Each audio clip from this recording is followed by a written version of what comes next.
full field from Springwood Estate for the sum of £5,000.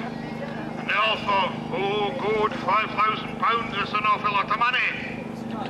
Well, in them days it was, but nowadays it would probably be £5,000 an acre or more. But anyway, that momentous and great decision was made, so here we all are enjoying the field that the Border Union Agricultural Society purchased all those years ago. And 5 years ago, another momentous thing happened. Decided that they would want a demonstration area.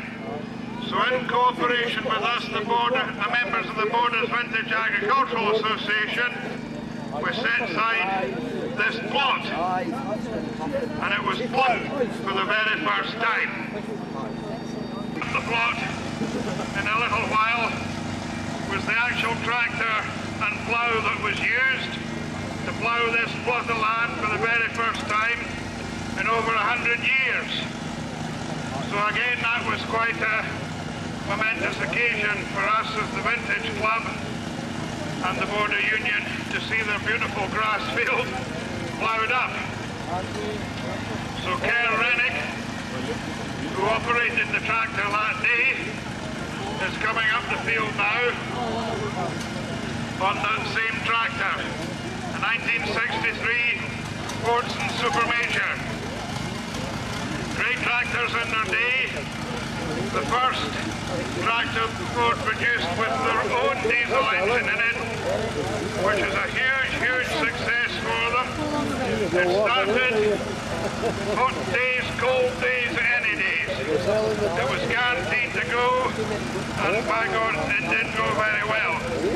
And the Super Major had the draft hydraulic system on it because the Ferguson patent had run out.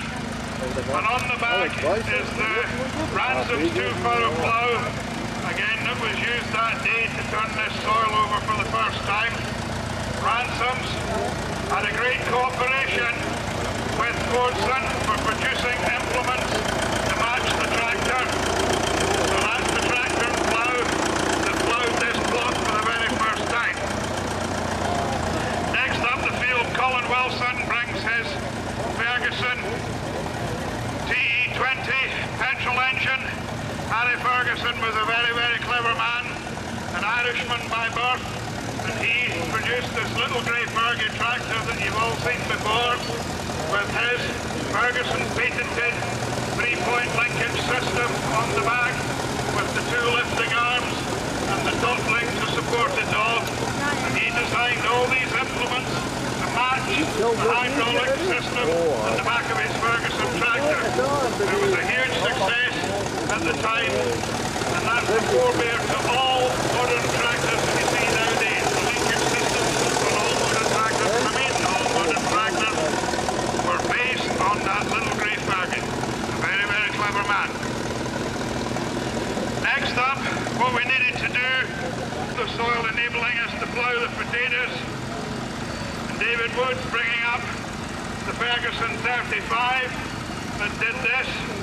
The Ferguson 35 followed on from the grey Fergie.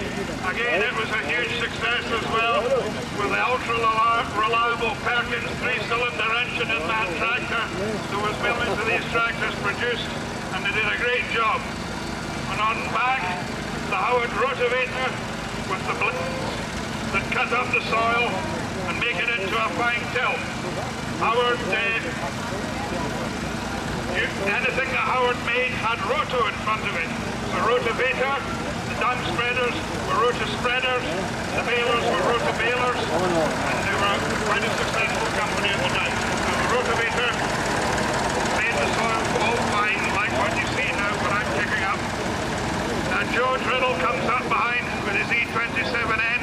You saw coming up the field. And what he's doing with his ridgers, he would be splitting the ground and making ridges for the patches to be planted into. And again, that was a Ransom's produced machine on the back in conjunction with a Fordson tractor, painted the same colours. So what we have next is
up is Neil Young with his Ferguson diesel engines. He preferred petrol, and it took a long time for the people at Ferguson to persuade him that a diesel engine was a good idea, but eventually he did, and produced the TEX. And a sweeter running little diesel engine you'll never meet if you just listen to that as it quietly flies. 26 horsepower, but with its correctly designed implements on the back, it can do a power of work. Now the Tattie planter on the back of the tractor here is the Kramer. Now this was one of the very first automatic potato planters.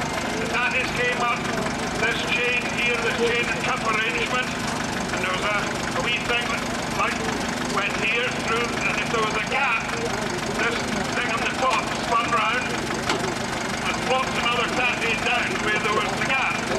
So it was the first automatic planter. You didn't need somebody on it apart from to keep the Tatties in the top bit. So there was nobody manually planting potatoes that did it all by itself. So that was the Kramer automatic potato planter. Coming up next is the elevator digger. Various methods, elevator type potato digger. Whereas the potatoes are dug out the ground with a share in the front, and they move up the elevator. Johnson's Farm Equipment. With that mega machine, painted Nuffield orange, matching the Nuffield 465, formerly owned by Messrs. Fox and Shenlaw, then Kelso feed growers. Then it ended up in a caravan site in Hoyk in a very poor condition. The present owner bought it for £40 and restored it all to how you see it today, Mr. Bob Wardorf. Jeff has an alternative type of digging machine. This is the spinner digger for obvious reasons, and you'll see it operating in a wee while. And the spinner spun the soil and the potatoes out of the ground as it went along, and then you can come up behind and lift the potatoes. And we're going back in time here. Bob is pretending to be a Nuffield 425. This is a horse digging potato plough, and you'll see just when we get to the top, and we'll stop a wee minute and kick these. It's basically like a snow plough. So it goes on the Tatties and they side, and then there's fan arrangement at the back, sort of spreads them all out and allows them to be gathered. So you want to just swing round and give that a go, boys.